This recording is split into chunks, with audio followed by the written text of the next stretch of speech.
Hey everyone, welcome to another day of One Room Schoolhouse. Today's artifact is this right here. It is a letter signed by Woodrow Wilson. Now, this is a letter he sent on June 17th, 1920, and this is towards the end of his presidential career, and it's also at the end of the First World War, but it covers a very interesting topic, the League of Nations. And he says here, "The covenant of the League of Nations, as written into the Treaty of Versailles, embodies the best thought and purpose of the leading statesmen of the world in fulfillment of their pledge to their people that the war was fought to prevent future wars, because to prevent future aggressions such as led to this war.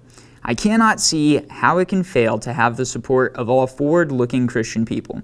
Woodrow Wilson. Now, Woodrow Wilson was misplaced in his push towards the League of Nations, and actually the American people diverged from his thinking on this pretty dramatically. And in the election of 1920, the Republican ticket of Warren G. Harding and Calvin Coolidge won an overwhelming victory at the presidential level. In fact, even down ticket in Illinois, every single county went to the GOP, including the county that includes Chicago, which is something I don't think we've had since then.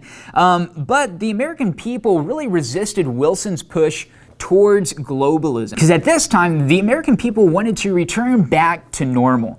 They wanted to keep America first, and those were two of the top things on Harding and Coolidge's agenda, and they really did enforce that. And so the American people wound up not joining the League of Nations and really entered into a time of peace and prosperity at the beginning of the 20s, and that really became what we now refer to as the Roaring 20s.